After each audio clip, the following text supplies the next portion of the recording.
For our sponsors and the NBC television stations, thank you all for being here, and thank you all for being here. We'll be right back.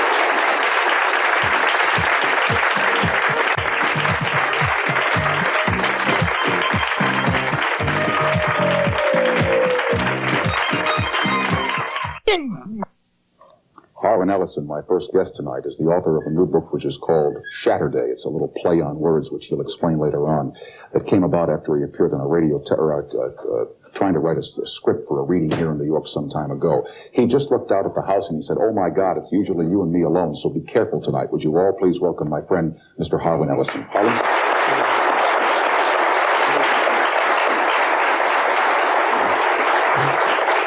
Now, there are a lot of people that we're going to talk about that I don't necessarily want to have back here as guests under the Fairness Doctrine provision at some time in the future. I will not mention them. All right. What did you think of the election? We've talked politics here many times in the past, and we just had an election, all finished now. What are your observations on what happened? Well, if I mention the president-elect by name, will he want equal time? We would like to have him here. Okay. Well, then, Uncle Ronnie was our governor in California for 8 years and single-handedly destroyed the educational system of the state. Apart from that, he was terrific. Now, why do you say that he destroyed the educational system of the state? Well, the University of California is still operating. Still operating. Los Angeles, Barely. Irvine, Santa Barbara, all right. The public school system is still in operation in California, possibly not as good an educational system as it should be, but name one school. Wherever you move in this country, people say the public schools are no good here. I don't care if it's Ashtabula, Ohio, New York, Los Angeles, or Miami. Everywhere you move, they say public schools here, no good. Yeah, but they were good in California. We were number one in the nation when Ronald Reagan came into office. When he left, we were something like something between 18 and 22. I can't remember exactly what the number was. He put in a very repressive. He was on the board of supervisors, whatever they call them, for the state schools. The Board of Regents. Board of Regents, that's right. And he cut out a lot of things that were very important. And his response to the free speech movement, which is what started all of the campus unrest, was to call out the troops. Most people forget that how that started was that Mario Savio had a poem. That's right. He had a poem. Stanford, Berkeley, whichever school it was. Berkeley, and it was a four-letter word in the poem. And I know people get bent out of shape at words, but a word is simply a word. That's all it is. And I suppose the more you use words, the more defanged they become, and the easier they are to handle. But they censored the magazine, and the students rose up as students have since the dawn of time at universities to say, this is our poetry magazine, this is our journalism magazine, we're allowed to do what we wish to, and it escalated from there. They went on a strike. And instead of handling it at that level, Mr. Reagan called in the troops. And it was the first big riot on the college campuses, and it escalated from there. Now, I'm not saying that the times were not right for that kind of thing. What I'm saying is that a man whose instant and immediate response to something like that is calling the National Guard is a man who distresses me. And I personally, I have ambivalent feelings. Except give me another response when you're in a situation. Who took my Perrier? Oh, is that? I think it's right there. Why do you drink that stuff? It tastes good. It doesn't taste as good as New York City tap water. They had a survey in the magazine here. New York tap water is better than that stuff. You pay $2.75 a glass for that in a restaurant, and then you come on here and decry the fate of poor people in this country. What did I say about poor people? Well, in the past you have. You've talked about I have decried poor people? No, you've decried the fate of poor people. You know, and I have a plan for getting rid of poor people, for taking care of it. It's called the Ellison Inverse Tax Program, where we remove all taxes from the incredibly rich and put it all on the poor and tax them out of existence. Therefore, they vanish and are gone, and we don't have to worry about it. Anyhow, I like the taste of it. What do you want from me? I like Perrier. Don't hock me. Don't start on me with the water. Well, I don't like people who drink that stuff. I think I don't like people. That is the most incredible snobbery I've ever heard in my life. Well, it's not. Listen, we all sit here and we talk about helping our country become better, and you write about this in many of your pieces, and you talk about it a great deal in your lectures. How does Perrier Every time you buy a bottle of that stuff, my friend, you're shipping our money over to France. I mean, they hawk us on wine, they hawk us on art, they hawk us on food, and now you're going to help them hawk us on water. And I mean that. I will not feel guilt about drinking Perrier. I'm sorry. I wish I could, but unfortunately I cannot. Nor should you. I drink Canada Dry. It's nice too.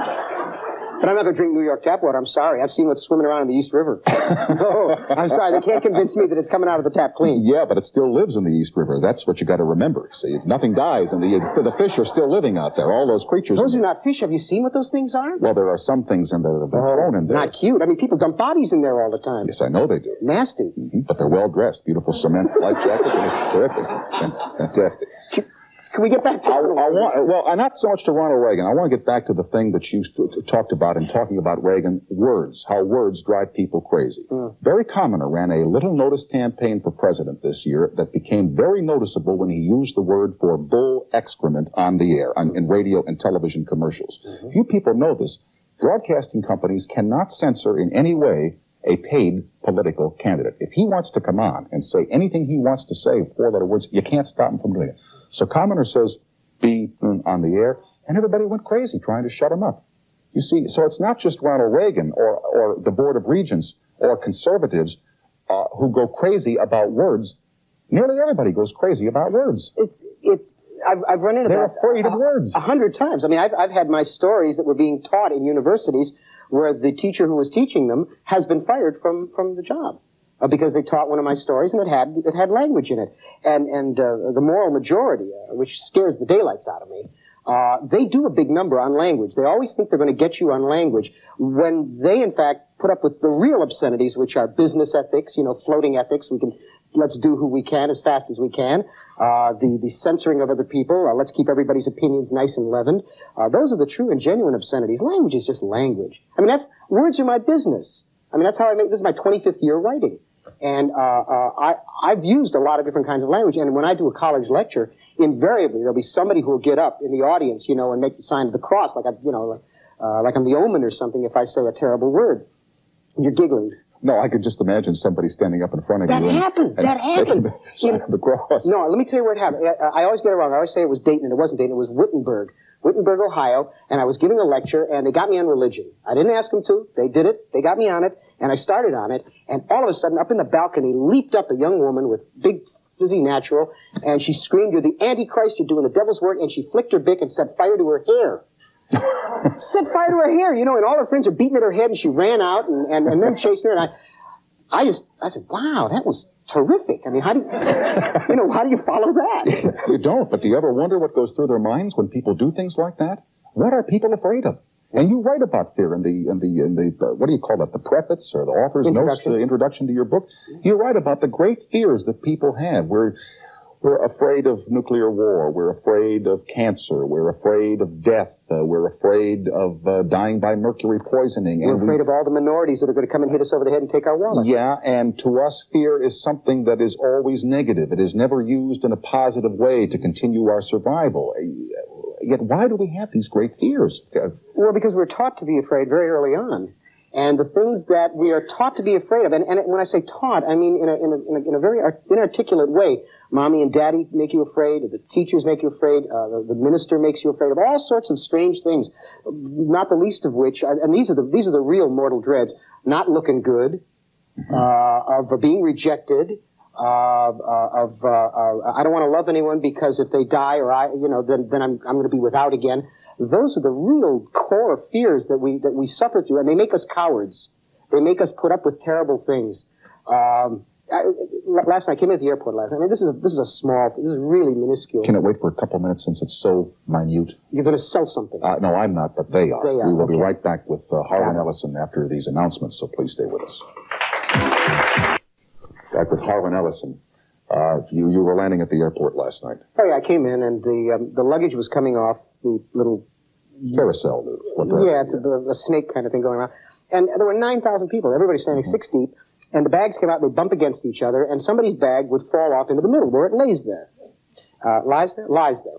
Rests. And, yes, it is there. And I couldn't get to it readily, but I watched because there were people that were very close, and they could have just reached over and grabbed it and stuff. Not one person would move a muscle. I got so annoyed, I got up and I jumped over both of the moving slidewalks, and everybody kind of watching as if I'd fallen off the moon. And I stood it up, and figuring maybe if you set a good example, happen again, nobody moved. Again, I got up and did it again. And I did that for about 25 minutes because my bags were sent on to New Brunswick, Canada. Yes. That's what happened to me. And I thought to myself, these are exactly the kind of people who would stand there and turn their back while someone was being knifed.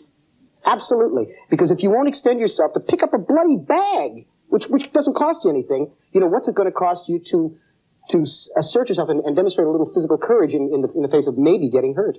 And that's a kind of fear that I think is the most crippling. Har, if you and I were walking across town tonight and we saw somebody getting stabbed across the street on a very dark street, sans police officers or any kind of help, would we get involved? I don't know if I would. Would you? Yeah, Yeah? Yeah, I'm that kind of a nut. That's exactly what I do. Also, a lot of my life... Have you ever? Yeah, many times. A lot of my life has been violent. I tell you, you don't believe it? Well, ladies, I don't believe it. Well, come over here, sucker, and I'll show you. No. I'll tell you my most recent one, and I'm not proud of this, but it's what happens to me in the face of violence, because I had a lot of that when I was a kid, and my response is instant and immediate. I was in L.A., and I was driving down Doheny to go to a screening, and behind me was a Jeep, very expensive Jeep with a roll bar, and a couple of really good-looking California blonde guys and a very pretty young woman. And they pulled up behind me at the light, and I happened to look in the rearview mirror, and the young woman flipped a cigarette onto the trunk of my car. Mm-hmm. Now, I drive a 67 Camaro. I mean, it hasn't been washed since 1970, But even so, I didn't like that. No, it's your car. Right. So I got out. You don't have that bumper sticker on the back that says, "You touch my car, I smash your face." You don't have that. Yeah. No, I am not into that kind of thing at all. I'm a passive sort until riled, like a rattlesnake. And I got out, and their car was about that far from behind me, and I held up the cigarette for a moment, and I dropped it, and I said, "You didn't mean to do that, did you?" And it was open top. And the guys looked at me, and they gave me a Barbarino. What? And I said, "You didn't mean to do that." And I put two nice depressions in the hood of the Jeep.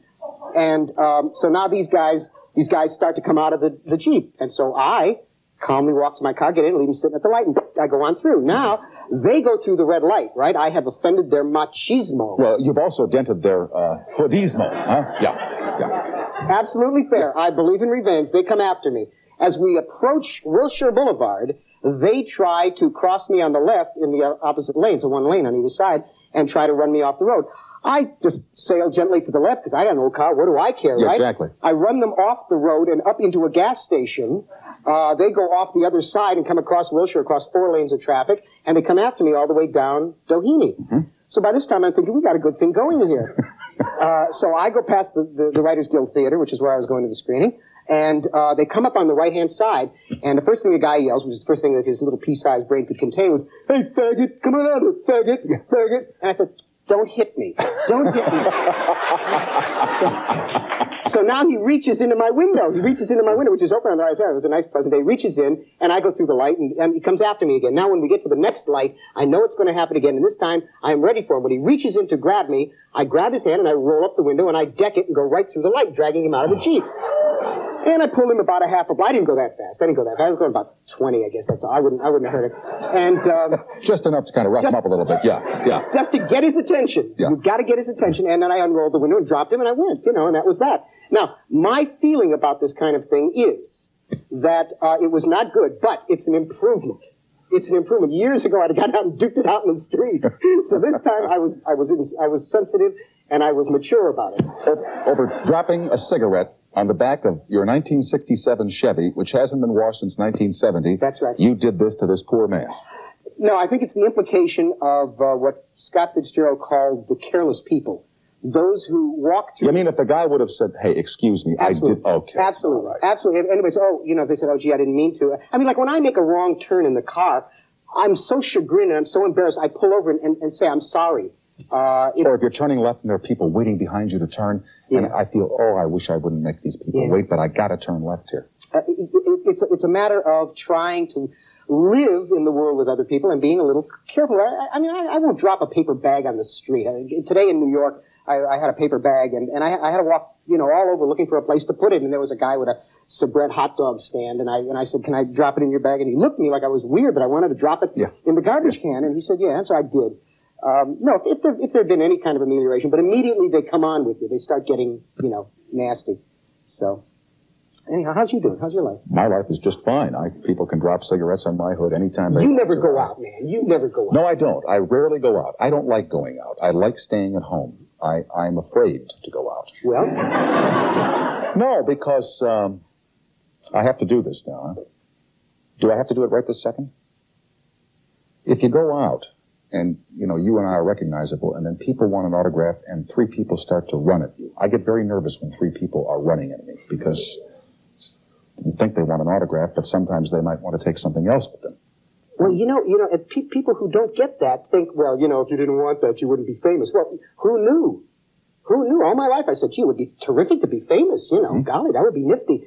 Then I got a little bit, I'm not, your face is known everywhere. I'm a writer, they don't know me that well, but occasionally I'm on here and someone will come over. But when it happens, it's very disturbing, particularly when they come at you when you're eating dinner.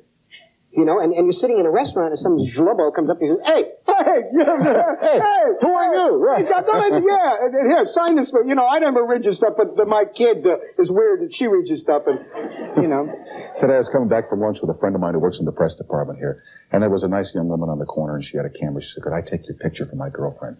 I said, certainly. So she got out the, Instamatic and got it all wound up, and she said to my friend, she said, could you take the picture so I could be in the picture? I said, I thought this was your friend. She said, well, it is, like that. I kind of like that, but when you see 3 people run at you who are large with neck sizes like that, I get nervous.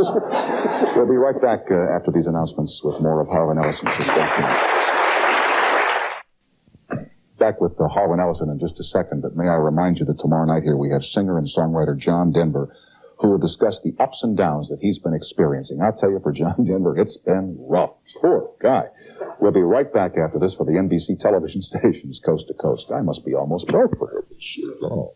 Back on the road there, we were talking about Ronald Reagan, and you were talking about how he, in your view, wrecked the educational system in California. But then you went on to say, on the other hand, I interrupted you. I want to now go back to the other hand. I have these very... I'm starting to tidy it up now because we're heading for the runway. And, just in case we crash, I want everything compartmentalized nicely. Well, it is historically so that we go to war under Democratic presidents, and we have periods of, high finance and good economics during Republican presidents.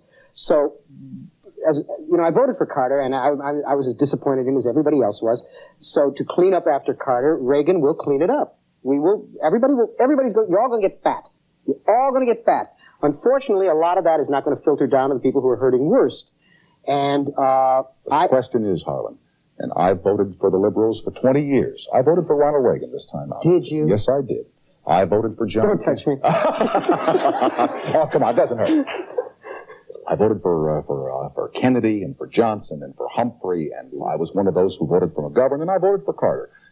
And I asked myself, all the causes in which I believe deeply and have over the years, in which we talk about things filtering down to those who really need it, it hasn't filtered down in the past 20 years. Never has, never will. The people on the bottom know that. Why do you think they're out cautioning you in the head in the street? They know the truth. They're just not going to get down there. And that's the flat of it. And I don't make any brief for that one way or the other. It's just that I personally know Mr. Reagan from what went down with me. I was on his subversive list for at least 4 years because I was writing for the LA Free Press, and everybody was who was on the Free Press. And my phone was, every time I say that, people say, oh, sure, kid. My phone was tapped. The only reason I know it was tapped is I caught him doing it, which is really 2 of the most inept wiretappers I've ever seen. You know something? Yeah, they aren't very good at that. Oh, they were terrible. There were buzzes on the line. You could hear their voices. It was stupid. Yeah.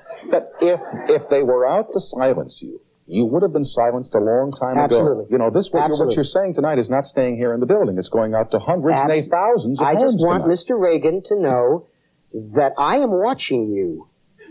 I'm watching you, and Ron. So are the rest of us. Yeah. And you got 4 years. And if you muck it up, pal, you're going the way of Carter. No more do you get in for 8 years just because you were a great guy the first 4 years around. So that's a good thing to say. A lot. Mm-hmm. A lot. Just send a card to Ronald Reagan. I'm watching. Yep. Yep. Remember what you said. Yeah. Don't let us down.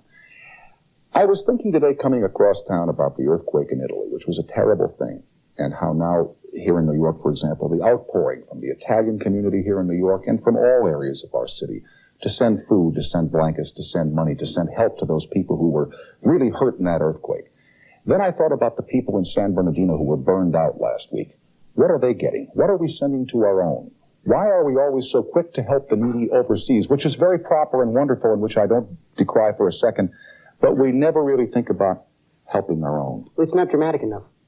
It's not dramatic enough. See, it's an Irwin Allen movie in Italy, and we can see all those, those poor, pathetic peasants, and they're suffering, and everybody buried, and it gets really good media hype. San Bernardino is a lot of people who are upper middle class, and they don't look pathetic. They're wandering around in their Adidas sweatshirts, cleaning out the pool and all. I can't get really upset about that.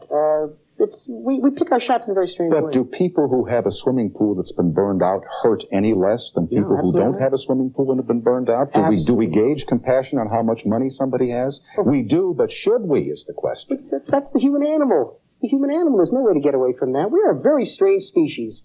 I was at the Jet Propulsion Lab in Pasadena watching the Saturn flyby. It was one of the most astonishing things I've ever been. I really felt awestruck, staggering around there in the company of, Clyde Tombaugh, the discoverer of Pluto, for God's sakes. And I got out and I'm listening to why did you break your cigarette? It's my new habit. When I don't want to smoke, I break them in half. I waste. You're getting weirder. You really are. I'm getting You really are. And I went out to go home that night. After they've discovered things that defy celestial mechanics. They've got things that cannot possibly be. They just can't, but there they are. And the news. Oh, the rings where they said, the rings are braided. Possibly be. It can't be, and there they are. It's got everybody stymied. In fact, at NASA, usually if they take an hour or two or a day at most, they can figure out a logical explanation. But the braiding, they don't know where to even start. And the spokes that radiate out. All right, so now tell the braiding. That's where the rings are all different kinds of geometric. No, there's three in the I think it's the F ring. All right, folks. You see out there's a big thing called Saturn, and it's got these rings going around it, and the rings are kept. You don't have to play to the camera. You can talk. I don't know how to explain it. I can't even explain it. They've got there's an involved gravitic celestial mechanics that keeps those rings going around, okay? And they should, by all rights, be separated and keep going around or fly apart. We're not quite sure how they stay in shape. But they not only go around, there are three rings in the large F ring that braid around each other, which is physically impossible. It cannot be. It's as if I were to drop this mug and it went up without any assistance. And that's what's got them stymied. And I come out of JPL and I'm driving back to LA for the night, and the news was about who shot JR. Yeah. And I thought to myself, this is insanity. That we live in a time of such staged crises, and when something really happens, no one pays attention. Alan King said it here. The whole country worried about who shot JR. Who gives a damn about who shot Vernon Jordan? Yeah. Huh? This is from Alan King. Not from me, from Alan King. Now, you know how those rings, they put Perrier water on those, and it does a magic. I know, commercial. We'll be right back after these announcements. Stay with us. You've always been a triumph. The commercial break, one of our friends here said, how old are you? And I said, 46. Do you feel old at 46? No. Remember when you were 25 and thought about 46? You thought, oh, my God, that's ancient. I never thought I'd live past 14. Why? Like I said, I had a not terrific childhood, and ran off when I was 13. And I figured, and if I make it to 14, I'm gonna be lucky. And every day that I get, that I'm able to get up, I figured is golden time. So I'm looking forward. I live with a beautiful lady who is younger than I, and it disturbs me. Jane is a wonderful, wonderful woman, but I have sports jackets older than she is. And she thought I was kidding until I showed her one that I had, and she said, my God, it is. Was she in the car with you when the cigarette went on the hood? No. Does she think you're weird? I don't know what Jane thinks about that. Jane likes living with me. I'm not sure her parents are terribly happy about it, but she seems to like it in California. She likes it in my house. My house is a lot of fun. There's a lot of people in and out, and there's 37,000 books in the house, and a lot of good music, and a lot of art, and it's a terrific place to be. Probably come by, have a couple of Perriers, read a few books, and... She likes Perrier. She won't drink anything else. Really? Yeah. Poor thing. She's a nice American lady. All right. Somebody else here in our house tonight. Yes, ma'am. Hi, it's me. Hi. Yes, it is. I'd like a confirmation from you to the fact that I believe that the college education in California has been running not only very well, but to the extent that the average American family can send your child to a good school, and I believe that like UCLA costs $1,200 per year as a resident of California, you can send your child to college for about $1,200, and I think that says a lot for Reagan. It says that when Reagan came in, there was no tuition being charged residents, and it's now $1,200. That can be said. What also can be said is that the stat reading scores in the state of California are among the lowest in the nation now. We have a state filled with illiterates. So you don't get a confirmation. Yeah, but do you blame that on Ronald Reagan, or do you blame it on the kinds of people who can't just buy an ordinary Jeep but have to have roll bars and plush seats in it and go around throwing cigarette butts on people's hoods? I don't know who to blame it on. I mean, I'm sure it's not. I mean, Ronald Reagan didn't single-handedly step out there and... Harlan, let's face it, growing up in California is not the most ideal thing for most young people, especially in the Los Angeles area where there's a lot of opulence and a lot of luxury and a lot of loose money running around. Not everybody lives in Beverly Hills. No, not everybody lives in Park Avenue in New York. There's an awful lot of people who live in the Bronx, you know. And that's the same. And that's the same for Los Angeles. There are an awful lot of people who live in bedroom communities out in the valley, who live in small towns throughout the state. And in Los Angeles, we have our versions of the ghetto too. They happen to be better laundered, and they happen to be better tailored. You don't see burned out, gutted buildings as much. But it's the same wash right across the plain. What I'm saying to you is that the education in California is not what it was before. And it began, as far as I can tell, because I went there 17, 18 years ago, and that was one of the things that I took greatest pride in that state, that we had an educational system that was second to none. We were number one in the nation, and it isn't now. And it began with Ronald Reagan's administration. Gee, that's funny, because I moved there 16 years ago, or 17 years ago, 1963 for the first time. I remember a woman telling me, I'd moved there from Georgia in the 60s, and in Georgia in the 60s, there was a lot of racial tension back and forth between blacks and whites. I think you could say that, yeah. And I moved to California expecting a land of peace. And I went to rent an apartment, and a lady said to me, she said, you know, you better live north of Sunset and west of La Brea, otherwise you're going to have to live with the niggers. Now, this was in California. It blew my mind. I said, good heavens, I just moved here from Georgia to get away from that kind of thing. Why should it blow your mind? Well, because I'd been led to believe that California was so progressive, so wonderful, so liberal. Pucky. Yeah, you aren't kidding. And then she says to me, and by the way, do you have children? I said, no, I don't. She said, well, that's good because the educational system out here stinks. Now, this is in 1963. This is what I heard. Well, we all hear different things. You know, people are exactly the same. They had school riots in Boston. And in California, everybody was, forever jerking their knee and saying how terrible things were in Alabama and Georgia and the Carolinas. It was terrible, terrible, terrible. Now they're busting kids to get racial, balance. Boy, we had an item on the news. It was wonderful. They had a school where they had all the kids' names in a basket. And they had to pick some to go and some to stay. Mm-hmm. And all the parents came in, and one guy got up, typical, your daddy of the year, straight out of a Norman Rockwell painting. And he got up, and his language, what makes mine look like olive oil, man. And he got up and he took the basket and he threw it across the room, and everybody cheered him. And I said to myself, there they are. There they are. The Visigoths are still with us. People are all the same underneath.